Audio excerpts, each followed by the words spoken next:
दोस्तों, चांद पर हमारा रोवर दहाड़ मारता हुआ इधर उधर घूम रहा है। रोवर विक्रम लैंडर से बाहर निकलकर चांद की उस भयानक दुनिया में धमाल कर रहा है। रोवर के अलावा चांद के उस इलाके में कुछ भी नहीं है, लेकिन हमारा रोवर कमाल करता हुआ चांद की जमीन पर भारत के निशान छोड़ रहा है।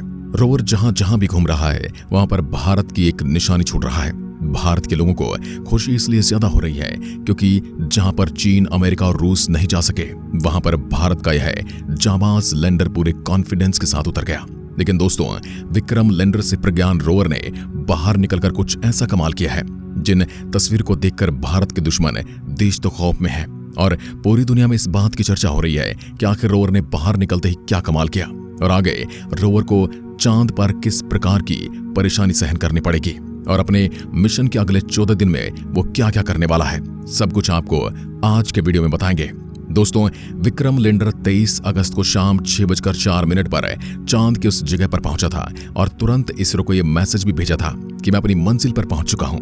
यह मैसेज पढ़कर इसरो के वैज्ञानिक खुशी से झूम उठे। यहां तक कि एक बार तो जब ये वहां पर उतरा तो वैज्ञानिकों को भी यकीन नहीं हुआ, लेकिन जब सब तरफ तालियां बजने लगी तो सब समझ गए कि विक्रम लैंडर चांद पर सही सलामत उतर चुका है।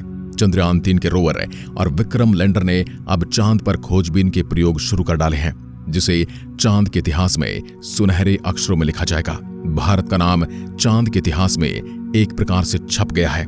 दोस्तों, आपको बता दें कि चांद पृथ्वी से 3,84,000 किलोमीटर दूर है, लेकिन हमारे विक्रम लैंडर ने इससे भी कहीं ज्यादा लंबा रास्ता तय किया था, क्योंकि आपको पता होगा कि इसने हमारी पृथ्वी का गुरुत्वाकर्षण का इस्तेमाल करके काफी लंबा रास्ता तो तय कर लिया था। इसके बाद इसने चांद के गुरुत्वाकर्षण के सहारे काफी लंबा रास्ता तय किया। 23 अगस्त के दिन चांद पर उतरने के बाद विक्रम लैंडर ने थोड़ा आराम किया, क्योंकि उसने 55 लाख किलोमीटर से लंबा सफर तय किया था और 24 अगस्त के दिन सुबह इसने अपने मिशन के अगले पड़ाव की तरफ बढ़ना शुरू कर दिया था। इसके बाद लैंडर का काम था प्रज्ञान रोवर के लिए रैंप बनाकर उसे सही सलामत चांद की धरती पर कदम रखवाना। लेकिन कमाल तो तब हो गया जब इसने विक्रम लैंडर से निकलकर चांद की धरती पर चलना शुरू कर दिया और चांद की धरती पर इसके पहिए चलने शुरू हुए तो इसने अपने कदमों के पीछे भारत की एक अमिट छाप छोड़ दी। क्योंकि दोस्तों, भारत के वैज्ञानिकों ने रोवर के पहिए पर इसरो का लोगो और भारत का राष्ट्रीय प्रतीक अशोक चिन्ह को घेरा था, जिस वजह से चांद पर सफर करते हुए ये आगे बढ़ रहा है, वैसे ये अपने पीछे भारत के नेशनल अवलंब अशोक स्तंभ और इसरो के लोगों की छाप छोड़ते हुए आगे बढ़ता जा रहा है। यानी इसके बाद जो कोई भी देश चांद पर जाएगा उन्हें भारत की कामयाबी के निशान जरूर दिखाई देंगे। और दोस्तों, ये निशान कभी भी बिखरने वाले नहीं हैं, क्योंकि चांद पर वातावरण बिल्कुल भी नहीं है, इसलिए यहाँ पर धूल मिट्टी नहीं होती। यही वजह है कि चांद पर अगर आदमी एक बार चलने के निशान छोड़ देता है, वे भी हजारों साल वैसे के वैसे बने रहेंगे। लेकिन दोस्तों, दक्षिण ध्रुव पर सबसे पहले भारत ने ही अपनी कामयाबी के निशान छोड़े हैं। भारत से आगे कोई भी देश कितनी ही कोशिश करने के बाद भी नहीं जा सके। चांद पर जब इसरो का लोगो और अशोक स्तंभ छप जाएगा, जिसे खुद चंदा मामा भी नहीं मिटा पाएंगे। आपको बता दें कि चंद्रयान 3 के लॉन्च होने से पहले इसरो ने एक वीडियो जारी किया था, जिसमें दिखाया गया था कि प्रज्ञान रोवर जैसे आगे बढ़ता है, पीछे अशोक चिन्ह और इसरो के लोगो का निशान छोड़ता जा रहा है। जैसे कि आप जानते हैं, चंद्रयान 3 का मिशन अगले 14 दिनों तक चांद पर चलने वाला है। ऐसे में इन 14 दिनों में रोवर अपनी लैंडिंग साइट और आसपास के इलाके में काफी लंबा सफर तय करने वाला है। तो जरा सोचिए कि मिशन पूरा होने तक चांद के इलाके में अशोक स्तंभ और इसरो के लोगों की कितने हजार प्लेट्स बन जाएंगी। अब दोस्तों, रोवर को वैज्ञानिक अपने हिसाब से चांद पर कई तरीके के एक्सपेरिमेंट करवाएंगे। चांद के बारे में हमारे मन के अंदर कई सारे अनसुलझे सवाल हैं। अब सवाल ये उठता है कि 14 दिन बाद इसके साथ क्या होगा। 14 दिन के बाद चंद्रयान 3 का लैंडर और रोवर काम करेंगे या बंद हो जाएंगे। दोस्तों, इसके बारे में ये कहा जा रहा है कि 14 दिन तक दिन के समय तो यह आराम से वहां पर काम करेंगे। अगले 14-15 दिनों तक चांद पर सूरज की रोशनी पड़ती रहेगी, मगर हमारे वैज्ञानिकों की टेंशन तो अभी भी कम नहीं हुई। इन सिर्फ 14 दिनों में रोवर को चांद पर यहां वहां घूमकर शोध डेटा कलेक्ट करना है, क्योंकि 14 दिन के बाद तो चांद पर रात हो जाएगी और चांद के दक्षिण ध्रुव पर वैसे ही सूर्य की किरणें तिरछी पड़ती हैं। ऐसे में रात होगी तो रोवर की बैटरी बैकअप कम होने से काम करना बंद कर देगा। विक्रम लैंडर और प्रज्ञान रोवर बंद हो जाएंगे, क्योंकि उसके बाद चांद के ध्रुवीय इलाके की रात बहुत ज्यादा ठंडी होती है, जो किसी को भी जमा देने के लिए काफी ज्यादा है। हालांकि अभी शुरुआत के समय वैज्ञानिकों ने केवल 14 दिन का ही टारगेट रखा है। 14 दिन के बाद जब रात जाएगी और वापस से चांद पर दिन होगा, उसके बाद वैज्ञानिक इससे संपर्क करने की कोशिश करेंगे। अगर संपर्क हुआ तो वैज्ञानिक आगे स्टडी जारी रखेंगे और नहीं हुआ तो यह मिशन यहीं पर खत्म हो जाएगा। 14 दिन के बाद मिशन अभी कोई स्पष्ट नहीं है।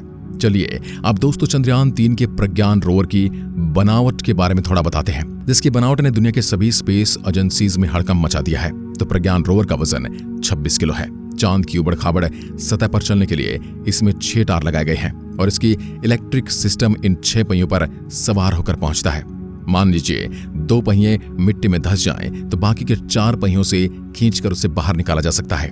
इसके अलावा इसके चेसिस और पहियों को पकड़कर रखने वाली रॉकेट बोगी को काफी मजबूत बनाया गया है, ताकि अगर ये किसी चट्टान वगैरह से टकरा जाता है तो इसके उपकरणों को कोई नुकसान नहीं पहुंचे। वहीं इसमें पहले से बड़ा सोलर पैनल लगाया गया है जो सूरज की रोशनी से 24 घंटे लगातार प्रज्ञान रोवर की बैटरी को चार्ज करता रहेगा। दोस्तों चांद पर 14 दिन का दिन होता है, इसलिए वैज्ञानिकों ने चांद की पहली सुबह ही से वहां पर उतार दिया ताकि विक्रम लैंडर और प्रज्ञान रोवर के सोलर पैनल काम करते रहें और अगर 14 दिनों में हम जितना हो सके उतना ज्यादा रिसर्च कर पाएं, क्योंकि 14 दिनों के बाद धीरे धीरे इन दोनों की ऊर्जा खत्म हो जाएगी और दोनों बंद पड़ जाएंगे। दोस्तों जैसा कि आप सभी जानते हैं, विक्रम लैंडर का वजन 1700 किलोग्राम के करीब है और इतने बड़े वाहन को चलाने में काफी ज्यादा ऊर्जा की जरूरत पड़ती है।